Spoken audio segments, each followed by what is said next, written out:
Assalamualaikum warahmatullahi wabarakatuh. Selamat malam, salam sejahtera bagi kita semua dan Om Swastiastu. Di sini saya akan memaparkan materi tentang jaringan hewan. Jaringan hewan merupakan sekumpulan sel yang mempunyai bentuk serta fungsi sama sehingga membentuk jaringan. Seperti diketahui, hewan merupakan organisme bersel banyak atau multiseluler. Sel-sel yang berkelompok tersebut mempunyai bentuk dan fungsi yang sama dalam tubuh hewan. Jaringan pada hewan dibagi menjadi 4 jenis. Keempat jaringan yang ada pada hewan tersebut ialah jaringan epitel, jaringan otot, jaringan ikat, serta jaringan saraf. Apa sih itu jaringan epitel? Jaringan epitel merupakan sebuah jaringan yang dibentuk oleh lapisan sel-sel untuk menutupi maupun melapisi organ. Hal tersebut berfungsi untuk melindungi organ sebagai penyerapan dan sekresi. Berdasarkan bentuk dan susunannya, jaringan epitel dibagi menjadi 3, yaitu epitel pipi, epitel batang, dan epitel kubus. Jenis-jenis jaringan epitel. Yang pertama, epitel pipi. Berbentuk seperti lapisan pipi, nukleusnya bulat dan terletak di tengah berdasarkan lapisan penyusunnya. Jaringan epitel dibagi menjadi 2 jenis, yaitu epitel pipi selapis dan epitel banyak lapis. Dan yang ketiga, epitel batang silindris. Epitel batang mempunyai bentuk seperti batang, nukleus bulat dan terletak di dasar sel. Epitel batang terdiri dari 2 jenis, yaitu epitel silindris selapis dan epitel silindris banyak lapis. Dan yang keempat, epitel kubus. Epitel kubus berbentuk seperti kubus. Nukleusnya bulat besar dan terletak di tengah. Epitel kubus terdiri dari jenis epitel, yaitu epitel kubus selapis dan epitel kubus banyak lapis. Kita melangkah ke jaringan otot. Apa sih itu jaringan otot?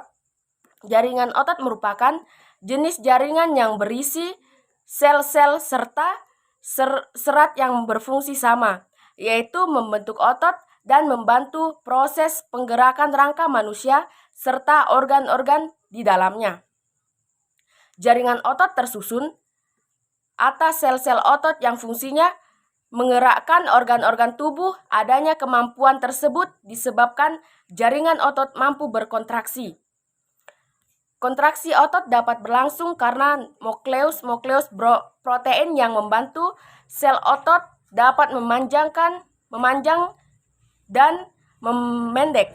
Jaringan otot dapat dibedakan menjadi 3 macam, yaitu jaringan otot polos, jaringan otot lurik, dan jaringan otot jantung. Kita melangkah ke jaringan pengikat. Jaringan pengikat merupakan jenis jaringan pada hewan yang berfungsi mengikat antara jaringan tubuh. Hal itu berperan untuk menjaga suhu tubuh. Jaringan ini terdiri dari bahan intraseluler di antara sel-selnya yang disebut dengan matrik. Matrik berbentuk serat-serat di mana tidak teratur bentuknya. Fungsi utama jaringan pengikat adalah untuk mengikat dan menopang jaringan-jaringan lainnya. Jaringan pengikat mempunyai kerapan sel yang longgar dan sel-selnya tersebar di antara matriks ekstraseluler.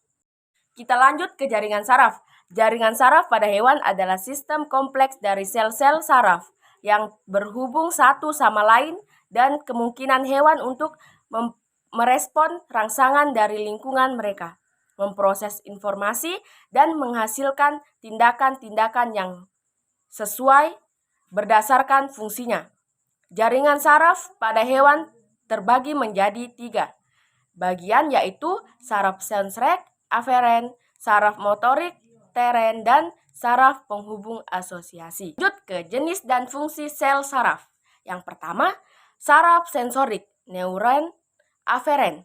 Saraf ini akan mendistribusikan rangsang atau impuls dari organ yang menerima rangsang atau reseptor dan menuju pusat susunan saraf. Pusat susunan saraf terdiri dari otak dan sumsum tulang belakang. Dan yang kedua, saraf motorik, neuron eferen.